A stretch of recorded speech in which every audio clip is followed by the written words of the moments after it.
Okay, Kashmir conflict, revoke article 370, ये है जी आज का हमारा टॉपिक।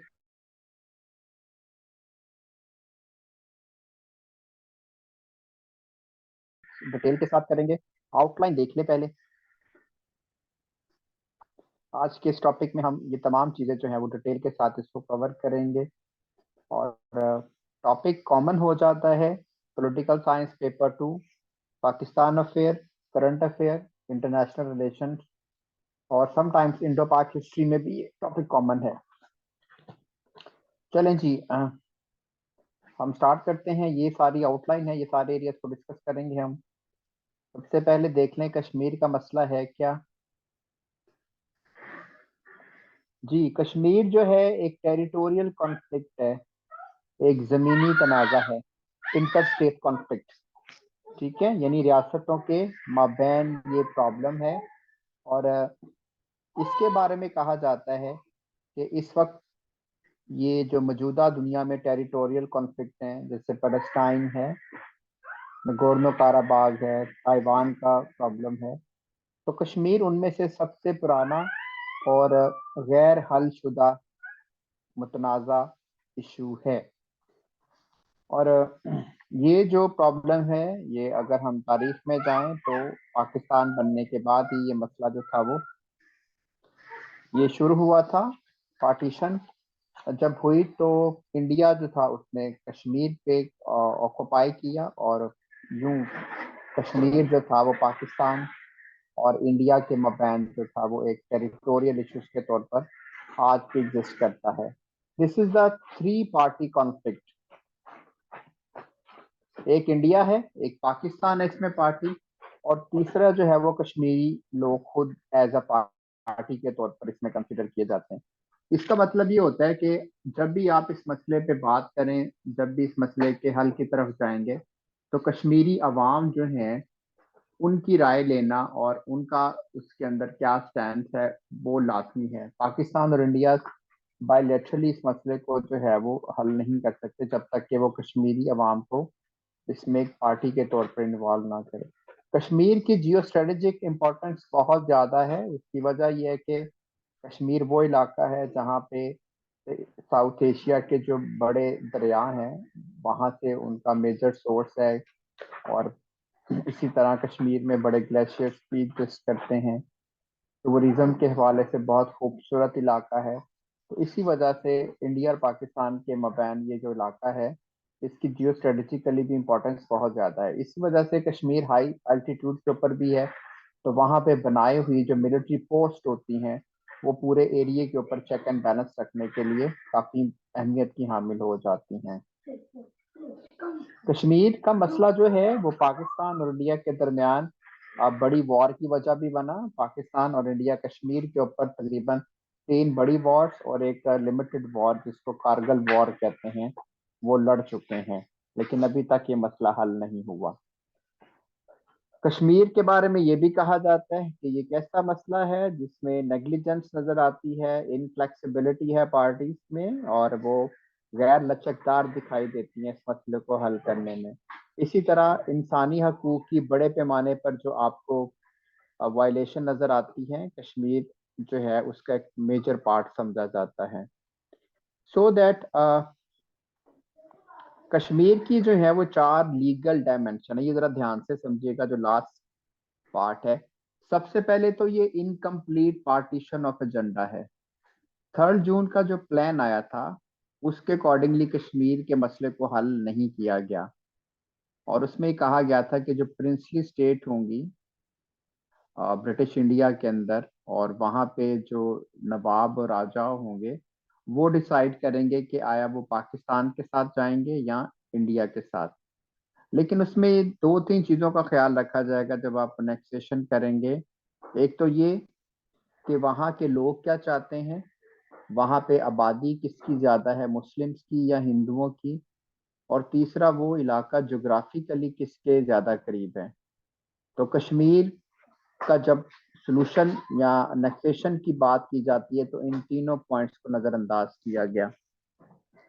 अच्छा, इसी तरह right of self determination, Kashmir का मसला जो है ये हक खुदरादियत का मामला कहलाता है, जिसमें कश्मीरी अवाम को ये हक दिया गया है कि वो अपनी आज़ादी के लिए जो है वो स्ट्रगल करें, और उनसे ये कोई भी ये राइट नहीं ले सकता। इसी तरह कश्मीर की जो थर्ड लीगल डायमेंशन है वो एन इंटरनेशनली रिकग्नाइज्ड डिस्प्यूट, ये एक बैनुल अवी तस्लीम शुदा तनाज़ा है under the United nation resolution, और ये नहीं कहा जा सकता कि इंडिया का ये अंदरूनी मामला है, ये बैनुल अवी मसला है।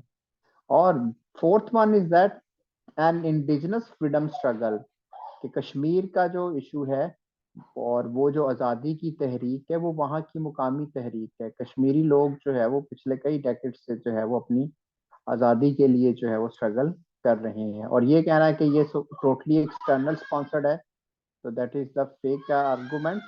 क्यों कि जब तक कोई भी तहरीक मुकामी तौर पर एक्टिव नहीं होगी, तो चले अगर हम ये भी कह लें कि अगर बाहर से भी उसको कुछ सपोर्ट मिलती है, तो जब तक लोकल्स पीपल उसमें इन्वॉल्व नहीं होंगे तो एक्सटर्नल जो सपोर्ट होती है वो भी सक्सेसफुल नहीं हो सकती। तो ये जनाब कश्मीर के जो है वो चार इंटरनेशनल जो है वो उसकी लीगल डायमेंशन जो है वो कंसिडर की जाती हैं। अब जरा इसकी हिस्ट्री के ऊपर आ जाएं, मुझे जरा फिर कल क्लियर कर दीजिएगा कोई वॉइस का डिस्टॉर्शन तो नहीं हो रहा, मैसेज पे बता दीजिएगा। वॉइस क्लियर है? ओके, चलें अब जरा कश्मीर की हिस्ट्री पे आ जाएं जनाब जी। 1947 में कश्मीर जब हमें आज़ादी दी गई तो उस वक्त कश्मीर जो था वो एक प्रिंसली स्टेट था। हरी सिंह जो था वो वहाँ का, आपको पता है, महाराजा था, और उसने ये डिसाइड करना था कि आया कश्मीर पाकिस्तान के साथ इल्हाक करेगा या इंडिया के साथ। और bye religion he was the Hindu. तो अब ये था कि जो राजा था हरी सिंह वो इंटरेस्टेड नहीं था कि वो पाकिस्तान के साथ जो है वो कश्मीर का इल्हाक करें। अच्छा, आज़ादी के अगले महीने सितंबर का महीना है, तो जब कश्मीरी वाम ने देखा कि हमारा इल्हाक पाकिस्तान के साथ नहीं हो रहा, तो उन्होंने राजा के खिलाफ जो थी वो उन्होंने बगावत कर दी, और उस बगावत को क्रश डाउन करने के लिए राजा जो था उसने ताकत का इस्तेमाल किया, जिसमें बड़ी तादाद में कश्मीरी जो है वो शहीद भी हुए और बहुत सारे भागकर जो है वो पाकिस्तान की तरफ भी आए। अच्छा जी, उसके बाद ये था कि अगले महीने पाकिस्तान से जो ट्राइबल एरिया के लोग थे, ये पश्तून के, खासकर केपीके के लोग, इन्होंने कश्मीर के अंदर इन्वेड किया ताकि वहां पे राजा जो है उसको क्रश डाउन करें और वहां पे कश्मीरी लोगों की मदद करें। तो ये तमाम सूरत हाल जो थी वो वहां पे इंटरनल अनरेस्ट उसने क्रिएट किया। राजा जो था वो इस तमाम सिचुएशन को हैंडल नहीं कर पाया, और उसने इंडिया से मिलिट्री असिस्टेंस जो थी वो मांगी। इंडिया ऑलरेडी जो था वो इस वेट में था कि हमारी जो अफवाज हैं वो कश्मीर में दाखिल हों। तो जब ये तमाम सिचुएशन क्रिएट हुई, पाकिस्तान से बहुत सारे जो पश्तून लोग थे जो कश्मीर के अंदर गए, तो उसके नतीजे में राजा जो था उसने इंडियन आर्मी को जो था वो लाओ किया। और यूं कहा यह जाता है कि इंडिया का ये स्टैंड है कि जनाब के राजा जो था उसने कश्मीर का इल्हाक किया, और यूं इंडियन आर्मी जो थी वो कश्मीर में दाखिल हो गई। सो दैट इस तमाम सर्कमस्टांसेस के अंदर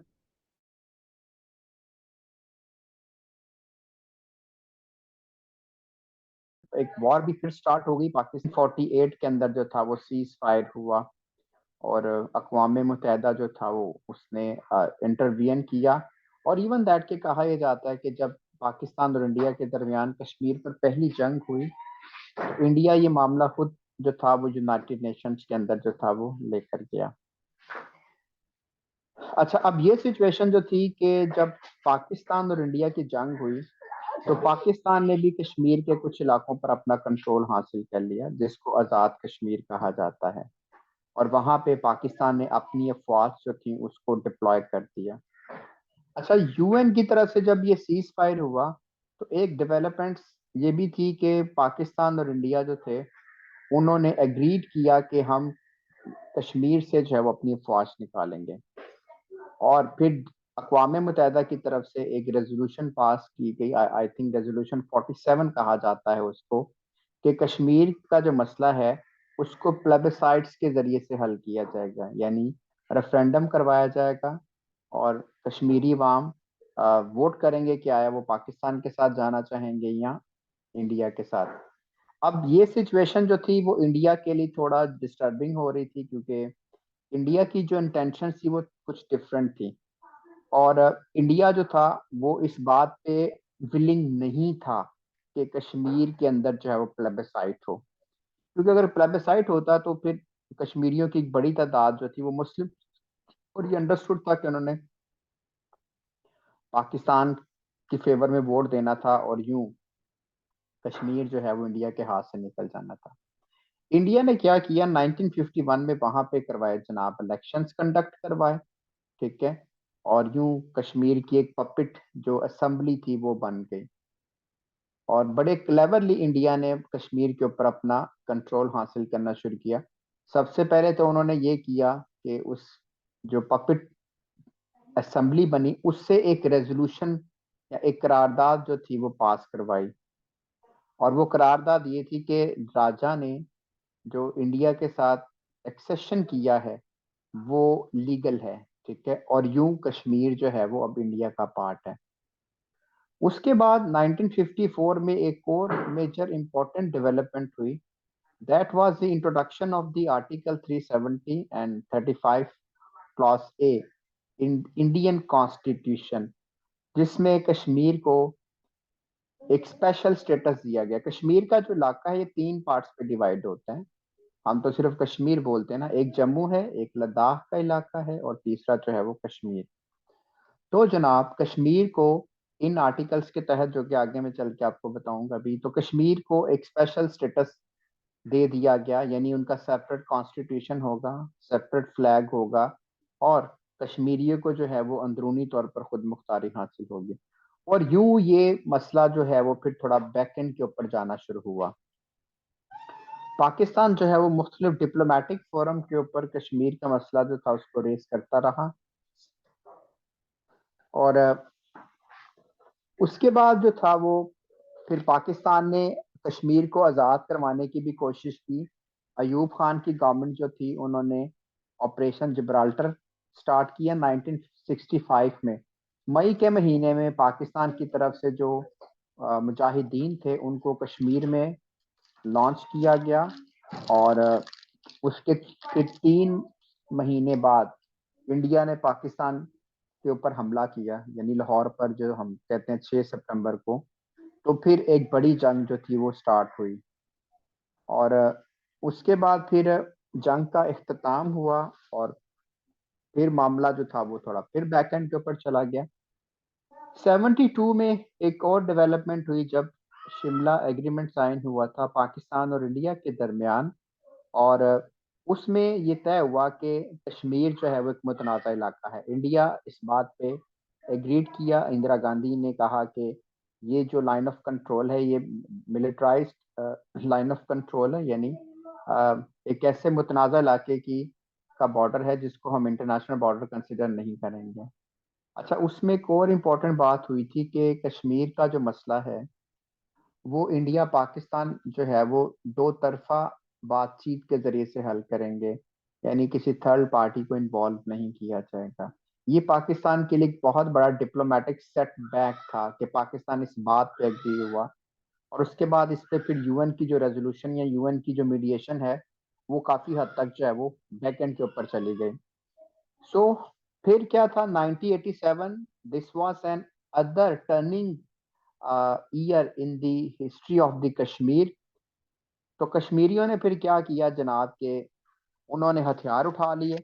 उन्होंने देखा कि जब 4 डेकेड से हमें आज़ादी नहीं मिली, तो फिर पहली जो उनकी एक आर्म स्ट्रगल एक तंजीम थी, Jammu and Kashmir liberation front, उसने जो था वो फिर बाकायदा तौर पर एक आर्म स्ट्रगल जो थी वो इंडियन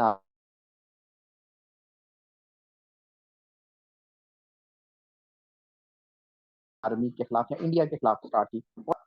मिलिट्री ग्राउंड्स की तरफ।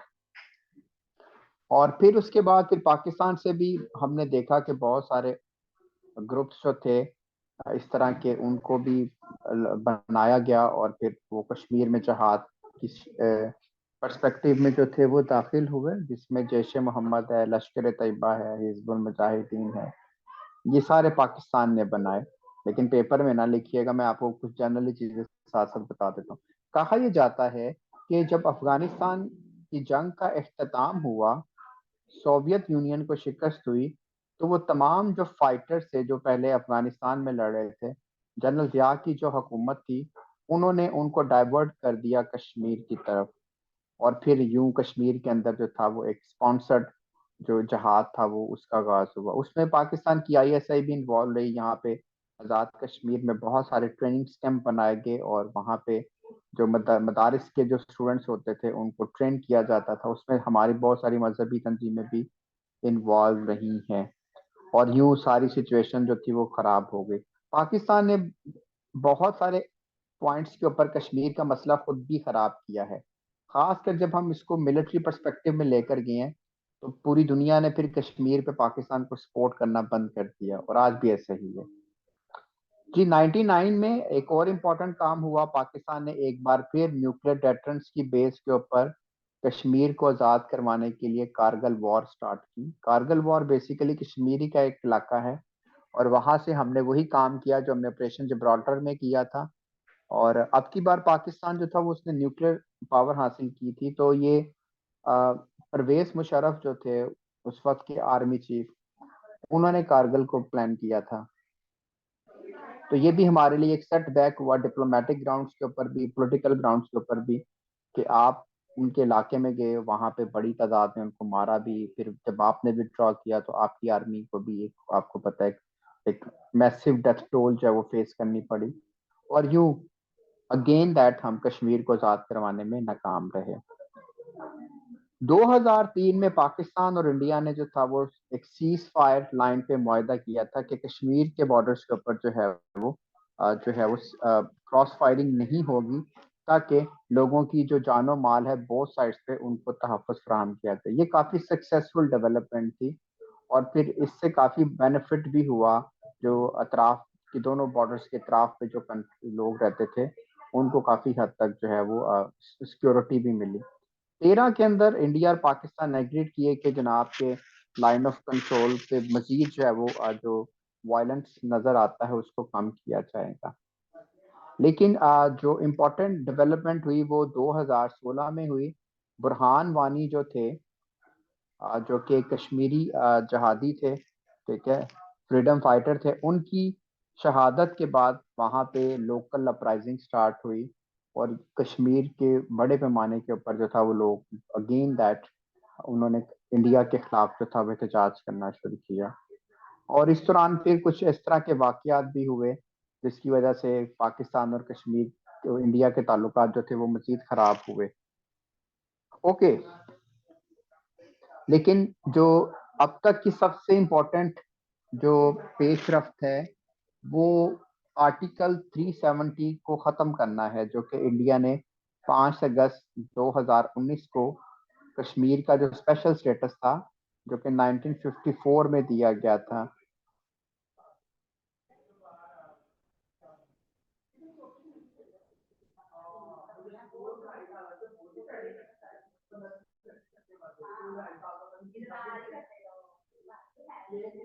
अच्छा जी, तो ये जनाब कश्मीर का जो स्पेशल स्टेटस था, आर्टिकल 370 और 35A, ये इसको रिवोक कर दिया। और यूं अब क्या सिचुएशन है वो तो मैं आगे चल के आपको बताऊंगा, लेकिन ये मैंने आपको एक शॉर्ट सी हिस्ट्री बताई है। अब जरा देख लेते हैं कि जाहिर है ये एक मेजर कॉन्फ्लिक्ट है दो पार्टीज के दरमियान। तो इसमें दोनों पार्टीज का स्टैंड क्या है ये समझना भी तो जरूरी है। इंडिया का कश्मीर के ऊपर क्या स्टैंड है? इंडिया सबसे पहले ये कहता है कि कश्मीर जो है वो हमारा इंटेग्रल पार्ट है, यानी एक ऐसा हिस्सा जिसको हम सेपरेट नहीं कर सकते। फिर वो ये कहते हैं कि जो राजा ने इल्हाक किया था वो लीगल है, फुल है और फाइनल है। अब उसमें कोई चेंज नहीं हो सकता। और राजा ने जो था वो बाय विल कश्मीर का जो इल्हाक है वो इंडिया के साथ जो था वो किया था। उसके बाद इंडिया का एक ये भी स्टैंड बड़ा है जनाब के कश्मीर और जम्मू एंड कश्मीर की जो इलेक्टेड असेंबली थी, उन्होंने इस एक्सेशन को रेटिफाई भी किया था, और जिसके नतीजे में इंडियन कॉन्स्टिट्यूशन के मुताबिक जो है वो फिर परपेचुअली जो है वो, जब उसके बाद भी जो इन्होंने इंट्रोडक्शन करवाया आर्टिकल 370 का, तो जनाब कश्मीर जो है वो बाकायदा तौर पर आईनी तौर पर जो है वो इंडिया का पार्ट बन गया। रजिस्टर करवाया, उसमें ये डिसाइड हुआ था कि पाकिस्तान भी और इंडिया दोनों कश्मीर के इलाकों से जो है वो अपनी अफवाज निकाल लेंगे। तो पाकिस्तान ने अपनी फौज नहीं निकाली, तो जिसकी वजह से इंडिया ने भी जो स्टेप्स नहीं लिया, और यूं एक तरफ कश्मीर पे आपका कब्जा हो गया और दूसरी तरफ हमने अपना कंट्रोल कायम कर लिया। अच्छा, फिर वो ये इंडियंस कहते हैं कि जो अक़वाम मुत्तहिदा की जो करारदादें हैं ये ये फारिग हैं, ये पुरानी हो चुकी हैं, इसके मुताबिक जो है वो कश्मीर का फैसला नहीं हो सकता। और फिर वो ये भी कहते हैं कि कश्मीर के अंदर जो इंसर्जेंसी है वो पाकिस्तानी स्पॉन्सर्ड है, पाकिस्तान से लोग जो है उनको ट्रेन करके जो है वो जहाद के लिए भेजा जाता है, और ये वहाँ की मुकामी तहरीक नहीं है। अच्छा, उसके बाद इंडियंस ये भी कहते हैं कि 2 जुलाई 1972 में जो मुआहिदा साइन हुआ था, शिमला एग्रीमेंट, उसके अकॉर्डिंगली अब कश्मीर का मसला जो है वो बायलेटरल इशू बन चुका है। यानी अफगान कश्मीर का जो कश्मीर का जो मसला है, ये अब अक़वाम मुत्तहिदा की करारदादों से या उसकी मीडिएशन से नहीं हल हो सकता। अब जब भी इस पे बात होगी तो पाकिस्तान और इंडिया ही इस मसले का हल निकालेंगे, किसी थर्ड पार्टी को इन्वॉल्व नहीं किया जाएगा। अच्छा, जरा डीलिंग भी देख लें, इंडिया कश्मीर को डील कैसे करता है, उसके 3 मेजर लेवल हैं। पहला है जी लोकल लेवल। लोकल लेवल से मुराद ये कि वो कश्मीरी जो लोग हैं जो वहां पे आजादी के लिए स्ट्रगल कर रहे हैं, वो उनको कैसे डील करता है। सबसे पहले तो वो ताकत के जरिए से उनकी फ्रीडम स्ट्रगल को क्रश डाउन करता है। 7.5 लाख इंडियन आर्मी इस वक्त डिप्लॉय है कश्मीर के अंदर, जो कि बड़े पैमाने पे इंसानी हकूक की वायलेशन कर रही है। इंडिया जो है वो स्टेट टेररिज्म कर रहा है, यानी वहां पे जितनी भी इंसानी हकूक की खिलाफ वर्जी होती है, ताकत का इस्तेमाल किया जाता है, वो back by the Indian state. So that इसके अलावा जो इंडिया है वो कश्मीर का जो डेमोग्राफिक स्ट्रक्चर है उसको भी चेंज कर रहा है, और जो कि आगे चल के मैं बताऊंगा। तो उनकी कोशिश है कि वहाँ पे एथनिक, रिलीजियस और जोग्राफिकल रियलिटीज जो हैं उसको चेंज किया जाए, ताकि कश्मीर का जो पाकिस्तान की तरफ टिल्ट है वो कम हो सके। उसके बाद आते हैं पाकिस्तान के साथ, तो कश्मीर के मामले को है कैसे हैंडल करते हैं। पहला, वो उनकी कोशिश होती है कि जब भी पाकिस्तान के साथ मुज़ाकरात हो, तो कश्मीर का जो मसला है ये मुज़ाकरात का हिस्सा ना बना जाए, यानी मुज़ाकरात में एजेंडे पे ही ना आए। फिर कश्मीर के मसले को पाकिस्तान के साथ डील करने के वाले से इंडिया हमेशा से डिलेइंग टैक्टिक्स को इस्तेमाल, जिसको हम ताखीरी हरबे कहते हैं, वो करते आया है। नेक्स्ट वन इज दैट वो पाकिस्तान के ऊपर अब ये प्रेशर डेवलप करते हैं कि वो लाइन ऑफ कंट्रोल को जो है वो इंटरनेशनल बॉर्डर तस्लीम करें। Line of control basically military cease fire line है, जो कि 1972 के शिमला एग्रीमेंट के मुताबिक जो है वो पाकिस्तान और इंडिया ने जो था उसको डिमार्केटेड किया था। इसका मतलब ये है कि वो बैनुल अवी बॉर्डर नहीं है, यानी वो एक मुतनाज़ा इलाके की जो है वो मिलिट्री सीज फायर लाइन है। अच्छा, अब आते हैं जी इंटरनेशनल लेवल के ऊपर। वहां पे इंडिया जो है, जो यूएन के चार्टर के मुताबिक कश्मीरियों का जो सेल्फ डिटर्मिनेशन का राइट्स है उसको वो निगेट करता है। इसके अलावा इंडिया जो है वो कश्मीर को डाइवर्ट करता है कि वो एक बैनुल अवी मसला नहीं है, बल्कि वो इंडिया का जो है वो एक अंदरूनी मामला है। देन इंटरनेशनल लेवल ऊपर इंडिया जो है वो कश्मीर के मसले के लिए जो है वो किसी भी थर्ड पार्टी को जो है वो रिजेक्ट करता है। तो ये इंडिया की 3 लेवल्स के ऊपर डीलिंग्स हैं विद इन द कश्मीर, यानी कश्मीरियों के साथ, पाकिस्तान के साथ और बैनुल अवी जो कम्युनिटी है उसके साथ। अब जरा पाकिस्तान का पर्सपेक्टिव देख लें कश्मीर के ऊपर, वो क्या है। पाकिस्तान ये कहता है कि कश्मीर एक मुतनाज़ा इलाका है और अनफिनिश्ड एजेंडा ऑफ पार्टीशन है, यानी जो 1947 में 3 जून प्लान आया था उसके मुताबिक कश्मीर को हल नहीं किया गया। और फिर पाकिस्तान ये भी कहता है कि कश्मीर कंस्टिट्यूशन के मुताबिक जो है वो हल होना चाहिए। और पाकिस्तान जो एक्सेशन है, यानी जो सो कॉल्ड एक्सेशन कहा जाता है, जो महाराजा ने इल्हाक किया था, पाकिस्तान जो है वो उस उससे डिनाई करता है, वो उसको मानने से इनकार करता है, क्योंकि पाकिस्तान का ये ख्याल है कि ये कोई मॉरल अथॉरिटी नहीं थी कश्मीरी महाराजा के पास कि वो यूनिलैटरली जो है बगैर कश्मीरियों की मर्जी के इंडिया के साथ इल्हाक करता। समटाइम्स ये भी पाकिस्तान का ख्याल है कि जो सिचुएशन वहां पे क्रिएट हुई तो राजा के ऊपर इंडियन गवर्नमेंट ने प्रेशर बिल्ड किया और उससे जबरदस्ती जो है वो एक्सेशन करवाया।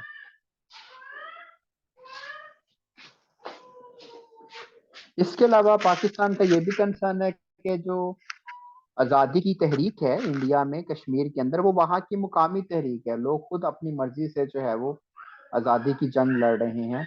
पाकिस्तान कश्मीर को सिर्फ सफारती सियासी सतह पर जो है वो सपोर्ट करता है।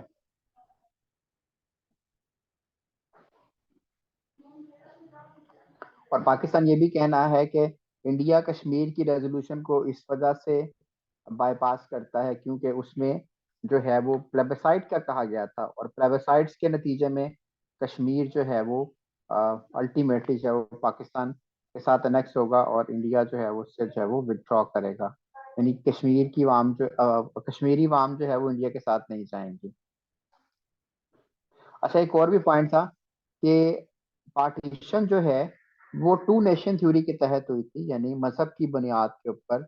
तो जो मुस्लिम मेजोरिटी वाले इलाके होंगे उन्होंने अल्टीमेटली पाकिस्तान का हिस्सा बनना था। तो कश्मीर की आबादी उस वक्त की 75% जो थी वो मुस्लिम की थी। जोग्राफिकली भी कश्मीर पाकिस्तान के ज्यादा करीब था, तो लिहाजा कश्मीर जो है वो पाकिस्तान का हिस्सा होना चाहिए था, लेकिन अनफॉर्चुनेटली जो है वो अब राजा ने और इंडियन जो लीडरशिप थी उन्होंने मिलकर जो है वो कश्मीर पर कब्जा किया। जी, यहाँ तक क्लियर है।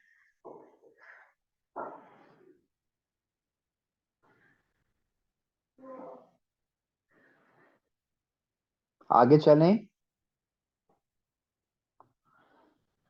चलें, अब आते हैं एब्रोगेशन ऑफ आर्टिकल 370।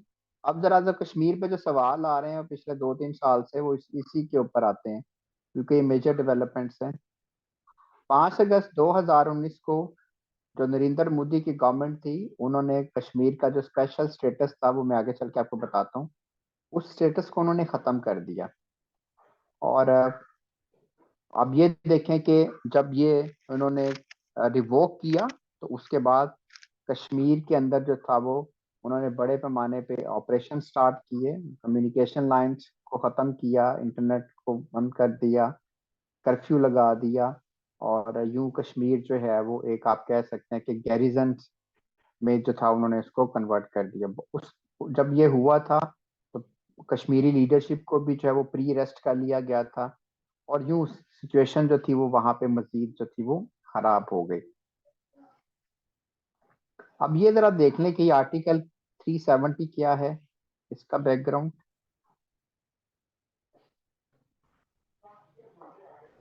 आर्टिकल 370 जो है ये इंडियन कॉन्स्टिट्यूशन के अंदर एक इंक्लूजन किया गया था कश्मीर के हवाले से 1954 में, और कश्मीर को जो है वो स्पेशल स्टेटस दिया गया। अब वो क्या था, उसके मैंने कुछ नीचे पॉइंट्स लिख दिए हैं। एक तो ये था कि कश्मीर जो है उसका सेपरेट फ्लैग होगा, कश्मीरियों के पास जो है वो ड्यूल नेशनैलिटी होगी, कोई भी इंडियन जो है वो कश्मीर की सिटीजनशिप हासिल नहीं कर सकेगा, ठीक है। और कश्मीरियों का जो है वो अपना कॉन्स्टिट्यूशन होगा, और इंडिया जो है वो जस्ट फॉरेन अफेयर्स, डिफेंस और करेंसी के मामले में जो है वो कश्मीर पर अपना अख्तियार रखेगा। तो ये उन्होंने उनको एक सेल्फ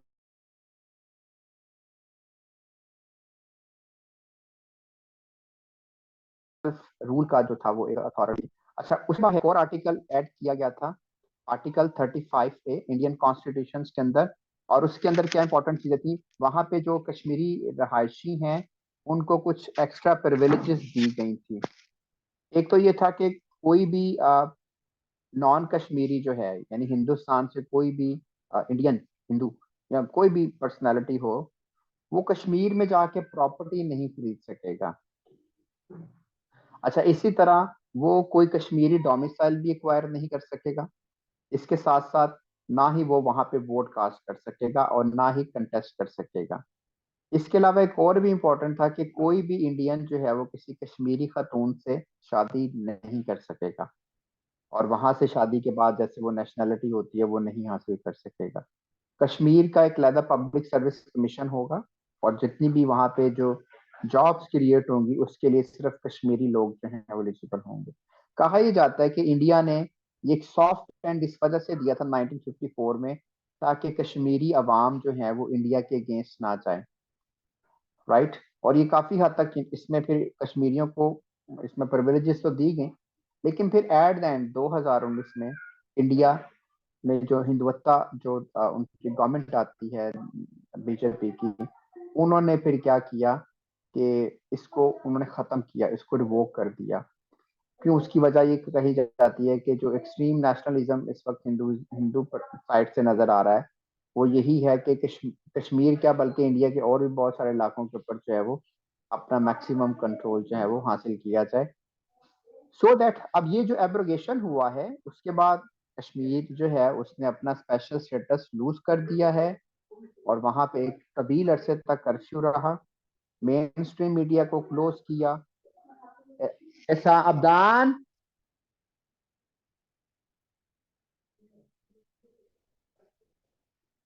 अफगान,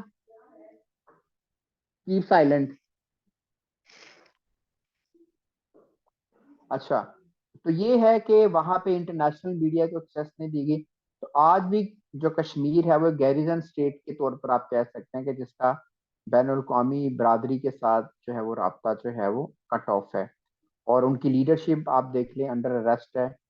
और इसके साथ साथ वहां पे आप आगे चल के मैं कुछ और भी इंटरेस्टिंग चीजें बताता हूँ। तो अच्छा, सबसे अब जरा हम देखेंगे, ये सवाल भी आया था आई थिंक इसमें, कि जब ये इंडिया ने कॉन्स्टिट्यूशनल स्टेटस चेंज किया तो पाकिस्तान ने कैसे रिस्पॉन्स किया इसके ऊपर। अच्छा, पाकिस्तान का इस सेंस था कि it is the unilateral elections, एक तरफा अमल है, और ये बैनुल कौमी कानून के खिलाफ वर्जी है, क्योंकि कश्मीर जो है वो एक बैनुल कौमी तस्लीम शुदा तनाज़ा है, और कश्मीरी अवाम जो हैं उनको सेल्फ डिटर्मिनेशन का राइट है। तो रिवोक आर्टिकल 3 जो है वो इन तमाम जो एक्सपेक्ट्स हैं उससे विड्रॉ करता है। इसके बाद पाकिस्तान ने इंडियन हाई कमिश्नर को एक्सपेल कर दिया था। ये उस वक्त इमरान खान की गवर्नमेंट भी थी, और आपको याद होगा 5 जुलाई को, 19 अगस्त को हुआ है ये, और उससे 2 दिन पहले जो थे वो प्राइम मिनिस्टर जो थे इमरान खान, उन्होंने अमेरिका का विजिट भी किया था। वहां पे डोनाल्ड ट्रंप ने कहा था कि हम जो है वो कश्मीर में मीडिएशन करवाने के लिए तैयार हैं, लेकिन जब यहाँ पर आते हैं वो, तो इंडिया ने ये काम किया। फिर इंडिया ने अपनी फजाई हदूद बंद कर दी, जो कि बाद में खोल दी गई। ट्रेड जो थी बंद हो गई, ट्रेड अभी तक बंद है। और इसके अलावा जो ट्रांसपोर्टेशन सर्विस है वो भी बंद है। जैसे लाहौर से, जैसे फॉर एग्जांपल दिल्ली तक बस सर्विसेज चलती थी, इसके अलावा से मुजफ्फराबाद से श्रीनगर, ये बंद है। ठीक है। इसके अलावा पाकिस्तान ने जो ओआईसी के मेंबर्स कंट्री हैं उनसे ये मुतालबा किया कि वो इंडिया के साथ सफारती ताल्लुकात को खत्म करें। और इसके अलावा पाकिस्तान